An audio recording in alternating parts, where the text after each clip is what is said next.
Okay, we're rolling. Peter, have you been writing a lot of music on the road with this Casio? No, not directly. I just got it, I work in a team, you know, feelings out. Oh, okay.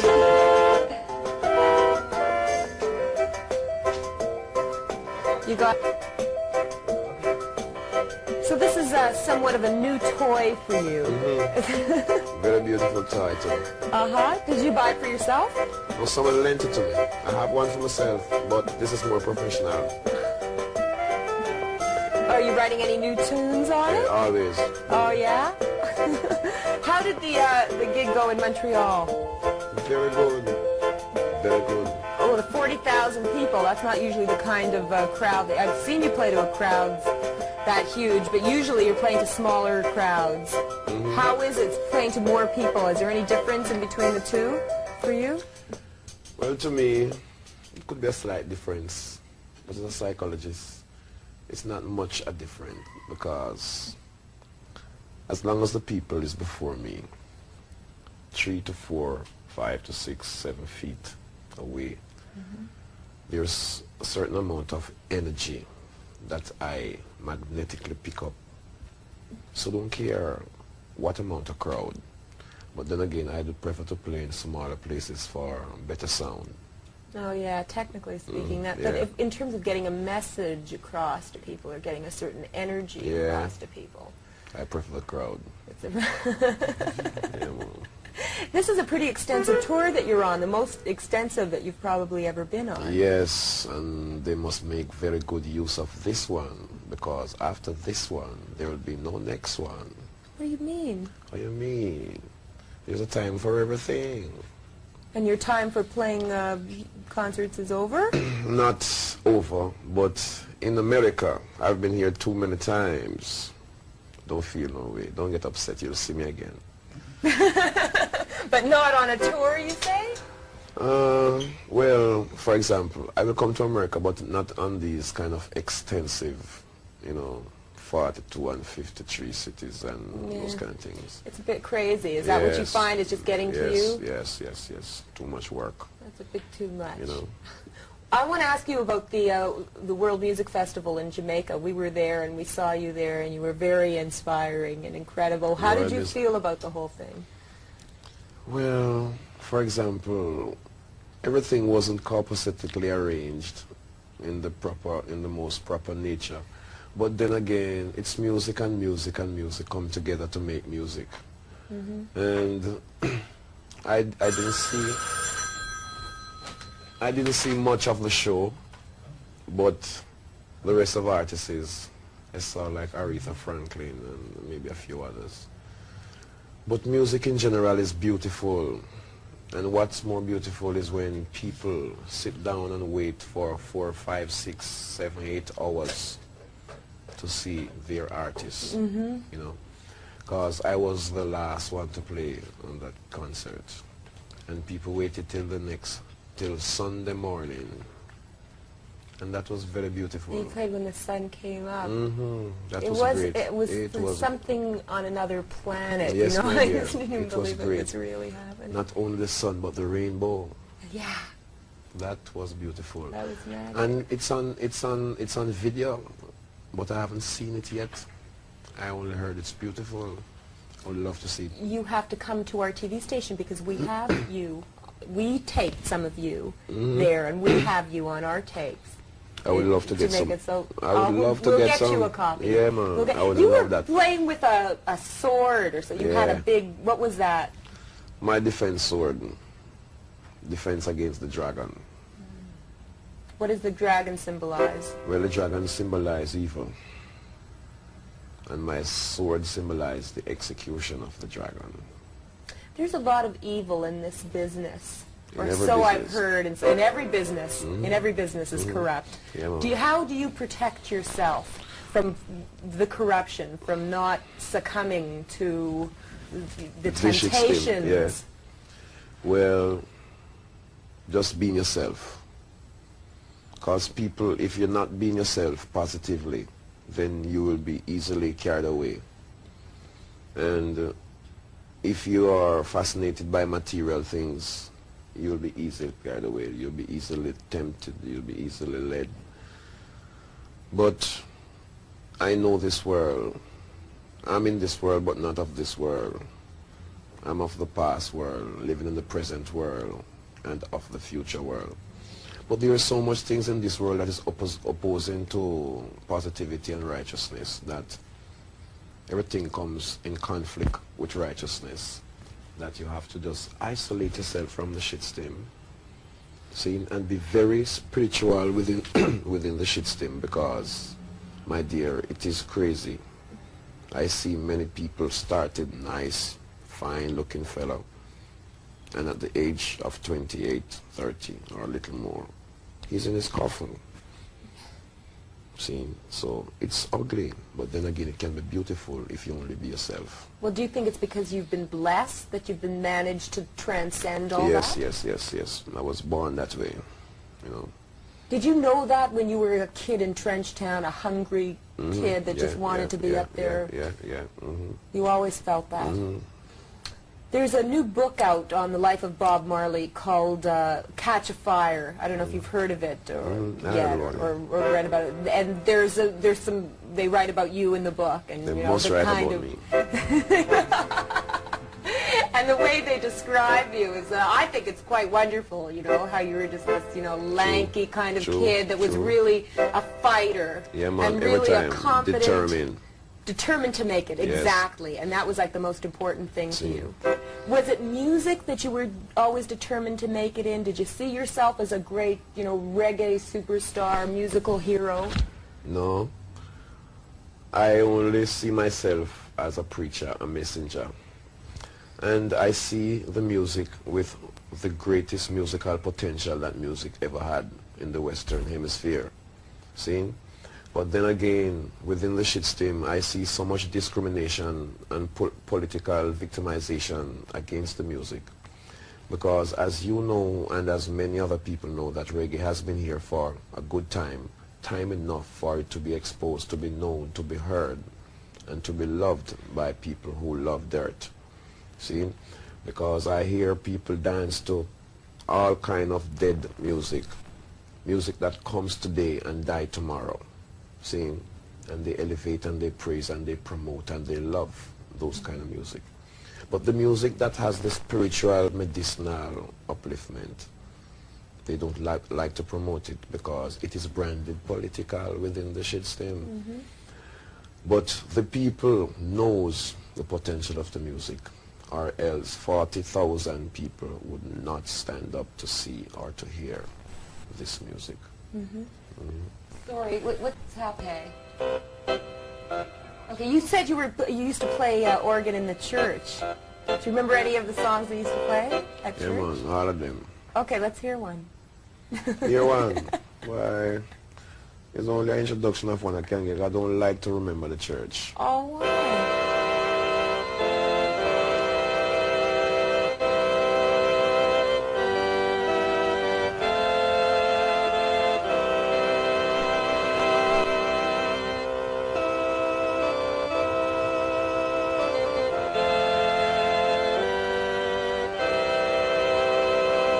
So beautiful. Why don't you like to remember the church? Well, that is Rock of Ages. You see, there was so much fantasy being taught in the church, my dear. And it's insignificant to say I don't like to remember the church, but then again, the church to the west is a building that people congregate in. The church to the east is a person who teaches the people the truth about life and about what they call Christianity. See, what they call Christianity in the West is a way of life in the East. They call it religion down here. See, it's for commercial reasons. It's not to be commercialized. So that's the reason why I say, you know. I just want to move this thing for a minute under your arm. Yeah. Okay. Sure. Do you find it an irony that you're on this tour with the police. The police have made a lot of money, a big commercial success. And I have to say, I mean, I think a lot of it has to do with the reggae sound in their music. I mean, that was the thing that made them different at first, and that was the thing that people latched on to. Does that make you mad, maybe angry, that they were able to capitalize on that reggae sound when so many other great reggae artists in the world have not been able to break that commercial ground? Well, I am only angry at the shitstem for the discrimination against the root of reggae. But I would not be angry of them commercializing on the music, because they can only paint a picture from a picture, but the other picture, the original, is still there. See? And people are always attracted to beautiful things. And if they see the beauty in the music and paint a picture from that picture and try to portray that picture to their people, the people will be attracted to the beauty of that picture. But then again, it will give the people the idea in their head to think where that picture came from. And one day the people will see and hear and feel something of the nature of that picture. And when they hear, they will say, I think I heard this music already. Then they will realize it's the root. So what they are doing is just exposing the music, or the element of the music, or the fragrance of the music, so that when they get in the pot, they will know what's in the bottom. Judging from what I saw in Jamaica, and well, obviously even from just there's a common knowledge that you are such a hero to people, and especially in Jamaica, it's almost as though you were a national hero to people. Does that put a lot of responsibility on you? Well, it has always been my responsibility, because as it was written, the government shall be upon his shoulder, and his name shall be called Mighty, Wonderful. So much different, many different names that, you know, people will put on your head. But it's something I see that must be done. I'm a man who was born in the ignorance of the society, raised in the ignorance of the society. I've seen the ills of the society, the destruction of the society. I see youths die within the society because of the ignorance of the society. And my intellect and intelligence and wisdom, knowledge and understanding that I was born with, I motivated it, I watered it, and I made it grow. In its growing, it brought me to the light, to a light that was shining, but slightly, until that light began to grow. And that light was the reality of life. See? And I followed that light until now. And that light has taught me so many things, my dear, that it's incredible. But then again, there is so much things that this light taught me that I will not tell you. I will put it in a movie, and I will write it in a book. And write it in a song? And it will be more, you know, you will get more feelings. You will see the whole picture will be painted.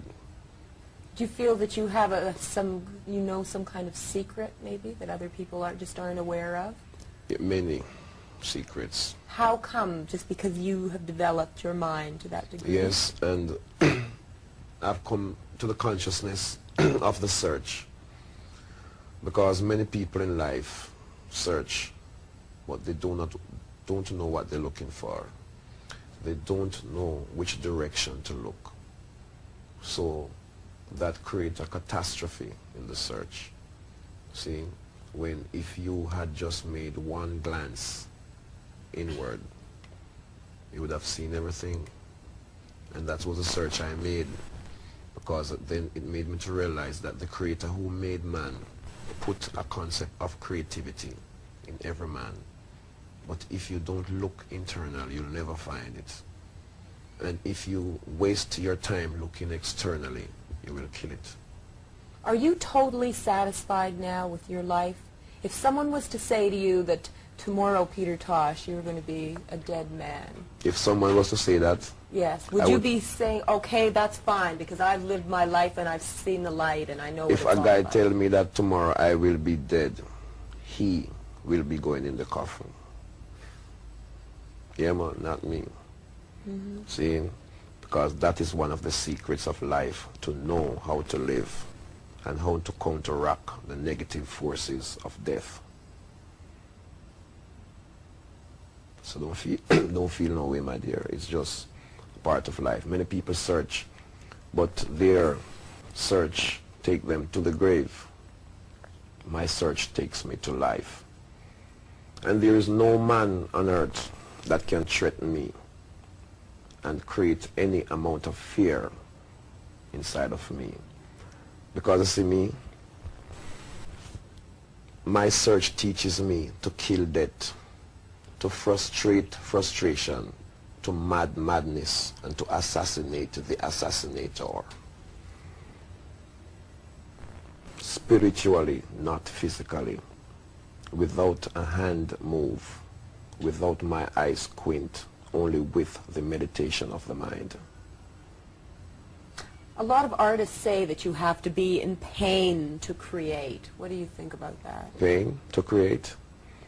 Well, pain is the motivation of creation. But then again, you don't have to be in pain, because I'm the foundation of creation. See, I'm an inspiration within creation. Do you see yourself as a prophet then? It's not who I see myself to be. See, I just see myself doing positive works, and I intend to do positive works. See, I intend to be truthful. So, it's who people see me to be.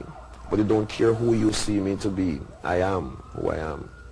I will not be anyone else but me. But aren't you worried that people look up to you too much? You have to be a perfect person in order not to disappoint them, in order to always live up to their expectations. No, I am not here to live up to no one's expectation. Neither is anyone here to live up to mine. I owe no man no obligation. No man owe me none, so everything is fine. My duty is to teach people. I am here to lead the horse to the water, but I'm not here to force him to drink. I just heard that you received some notification from the government of Spain or something for Spanish people because marijuana just became legal there. That is very good. They criminalized it. What exactly happened? Tell me the story about that. Well, I couldn't tell you until I go there. Okay. I've been there.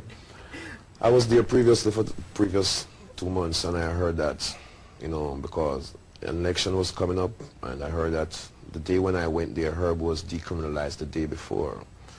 And I figure more or most that was spiritually designed for the commemoration of my presence in Spain.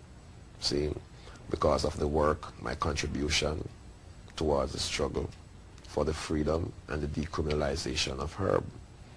Because if herb is illegal, he who made the herb is also illegal too. Do you think herb in the wrong hands can be detrimental? Yes. Well, how can you prevent against someone who is not aware, someone who is not intelligent, getting their hands on it? You see, that is a very dangerous game to play. For example, herb is always in the wrong hands. See, 90% of the time. See, because who herb was designed for, the law make it illegal. See, but it's those who make the law control the herb, so they know what to do, when to do, where to distribute. Because herb don't care what they say. It's money. It's live cash. It's dollars. And they know that. Who is going to throw away the dollar? See? But herb being in the wrong hand spiritually can be detrimental, because if one who consumes garbage daily then try to consume herb for getting high or getting kicks, that could be detrimental, because herb is pure. Why do you consume herb? Herb? I consume herb for medicinal reasons, spiritual reasons, and Do you feel closer to God? no, not to God. I feel closer to Jah. Yeah. That's what I meant to say. Yes. Herb is antifungus, antivirus, antitrichnosis, and it's an antidote.